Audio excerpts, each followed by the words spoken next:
Here are 5 crucial mistakes that I made as a gym beginner in my first year of lifting. I really feel like this hindered a lot of my progress. I don't wish this on anybody, but this is the reason why I'm telling y'all to not make these mistakes. First off, it's exercise selection. I remember in like the first 6 months or so, I was literally doing random exercises in random orders. I remember for 2 months, let's say, straight, I was doing like 6 sets of rows, 6 sets of chest press, and then 3 sets of biceps, 3 sets of triceps. What the fuck kind of workout is that, bro? All you're doing is a horizontal pull, horizontal push, and then arms. That is it. I really didn't know better, and I didn't know if I actually watched videos back then on how to train properly, but it seemed like I didn't because I was too caught up playing fucking Minecraft and Fortnite and all these fucking games that kind of waste your time if you let it. So I did random shit. I goofed off in the gym. I didn't do the right exercise that grew stuff. I didn't even do a lat pull down for 2 months straight because of that phase, which meant that my wings weren't growing. Wings are so important. Why do you think all the looks maxers talk about the V taper and shit, and then they talk about back and lats and shit? It's because that's what really creates width. It's not just your lat raises with the fucking side delt. It's not just having a slim waist. It's also growing the back. The root problem was that because I felt like I was always never making enough gains, because that's what I was really like in the first part of my journey, I always tried to chase the new shiny object. Shiny object syndrome, where you always constantly chase the newest trend that you think is gonna build magic muscle, when in reality it doesn't. You need to nail the basics and just be consistent with it. Like sleep, recovery, having good exercise selection, progressively overloading, having a good diet, so on and so forth. But there's also nuanced things in between those things. But the main 4 or 5 things you need to have down to then just be consistent with it. That's the whole thing. And I didn't even have the basics down. So that is a huge mistake right there. The way to fix this that I've learned now in my second year is when it depends on your split, like a PPL versus like an upper lower, it's a little different, but I'm doing upper lower right now. And I think of it very simply. I don't think of all these redundant exercises. That's another thing, redundancy. Like if you're doing standing dumbbell bicep curls, you don't need to do spider curls as well. That is fucking pointless. It's another curl variation doing the same thing. And now you're adding junk volume. You're wasting time. It's not worth it, bro. One exercise for your bicep, one for your tricep. You don't need to do redundant exercises. It really accumulates fatigue, which you don't want. You always want the most muscle growth with the least fatigue. That's the golden combo here. So when you do all these variants, like you do overhead and then you do push down, like there's no point. So when I design my upper day, it's very simple. And any gym goer like you is not going to think it's bad. It's simple. So you start with a horizontal push, then you do a horizontal pull, then you do a vertical push, then a vertical pull, or whatever, something like that. So where it's always alternating. That way your push kind of movements get some rest in between. After those 4 main compounds, then you go on to like maybe the pec fly, then the lat raises, and then the arm. That's really it. It's very simple to design an upper day. You don't need to pay these guys so much money for an upper body program. It's so simple to design one yourself with exercises that you like, but that still fit the whole premise of like a horizontal pull, push, so and so. You don't want to double up on certain exercises. You don't want to skimp out on any too. Like if you're not gonna do a row movement because you don't like it, too bad, buddy. If you want to grow a better back, you have to do a row. Now there's different types of rows that you can choose from and choose the one you enjoy, but you can't just skip out on the row movement altogether. It's very important, back thickness. The second big mistake I made in my first part of lifting is having a shit diet. I know it's a basic mistake that a lot of teenagers my age deal with, but it was just a shit diet all the way around. I was having fast food every day of the week. Didn't give a fuck. Didn't even know what one ingredient was. Didn't know about preservatives and additives and artificial food colorings and stabilizers and thickeners and firming agents. All this bullshit that they put in fucking food to poison you. I didn't know any of that. I just ate based off of taste. Food became a comfort thing, a vice. And I'm gonna be honest with y'all, especially with y'all fatter people, don't make food like your big comfort thing. In reality, food should just be for survival and fuel. That's it. You shouldn't need these big meals. You shouldn't need to have to like associate meals with sitting on the couch watching TV. Every time you sit on a couch, you think, oh, I gotta have my popcorn. And when you go to this spot in your house, like you're like, oh, I gotta have that. You don't want to associate food with any other part of your life. It's gonna be a distraction. You're gonna just gain weight, plain simple, because you're eating too many calories, especially if you don't move around enough or exercise, which most people don't exercise. That's where the fat packs on. And then you wonder why your jeans don't fit as good. And then after a while, you might even run out of holes on the belt. You have to get a new size of fucking pants because you don't know better. It's stupid. And my excuse at the time was that, oh,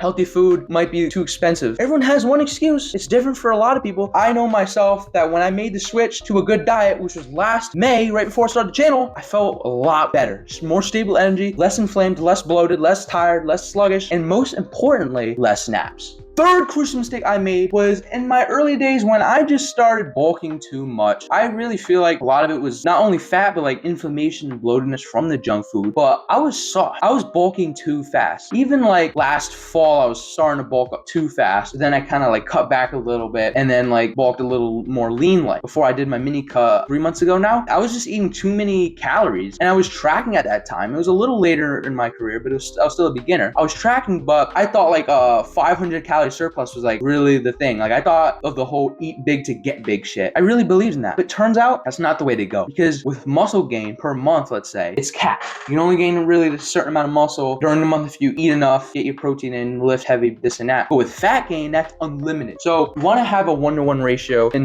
a perfect world where you gain only like 1 pound of fat and then 1 pound of muscle. Because you're never gonna gain fat. I don't care who you are. You're never gonna be gaining 0 pounds of fat on a bulk. That's not how it works. It's just temporary sacrifice you have to make. Well, you know, you're getting more blow and stuff, but it's worth it for more long-term muscle. That's why bulks and cuts exist. Main gain doesn't fucking work. Don't main gain. Either go all in on just gaining muscle, gaining size, and being in like a 200 calorie surplus, or going on an actual cut, being in like a 500 calorie deficit, and then going more as the weeks go on. That's it. Very simple, but I thought eat big, get big, and I put on more fat than I needed to. Now, yes, I did gain strength, but it wasn't worth the fat gain. Let's say you bulk too fast. Now you're gonna have to cut sooner, which defeats the purpose of a bulk. You want to drag the bulk as long as possible. Fourth crucial mistake, and this is a little less crucial, but still a big deal, is I would used to not even think about carbs in the way it was designed. I wasn't aware of macros and their big roles in fiber. Protein for the muscle repair, fats for the hormone, carbs for the energy, fuel, lower cortisol. You want to carb up before gym. I don't care. Don't eat just protein and some fats an hour or two before workouts and then expect to be like crazy energetic with massive fuel. Because I can feel when the carbs are in. This is my pre-workout right now. Every time I eat my big bowl of rice, my banana and my fucking dried cranberries from school, look at like those little pouches. Every time I have like 3 of those, an hour and a half after that or an hour after that, I feel the carbs. Like I feel it. And that's when I know it's time to go to the gym. You start to know your body after a while. When you eat this amount of carbs, these type of foods, and you wait this amount of time, that's when you should go to the gym. You start to know the pattern. The big problem was the first few months of lifting, it was during the school year. I would eat school lunch, pick whatever I wanted. So let's say I would have a fucking pepperoni pizza, which I used to do quite a bit. Have that little pepperoni pizza, which is garbage, by the way. It's probably filled with seed oils and just too much fat, a lot of refined carbs, not much protein, this and that. I would have that one slice of pizza. That's it. Maybe some milk, maybe fucking a little thing of fries, or maybe not even that. And then I would do the rest of school. My gym session would be after school, and I would just go right to the gym. I wouldn't even eat like a little carb snack, nothing. I would run off of that school lunch, and that's why when I used to go get pulled up to the gym, I would be wanting to nap, being all sleepy and shit before having to do a leg day. Imagine being that fucking slump before a leg day. When you know how leg days are, you gotta be energetic for that shit. And if you slump like that, how the fuck you gonna have a good session?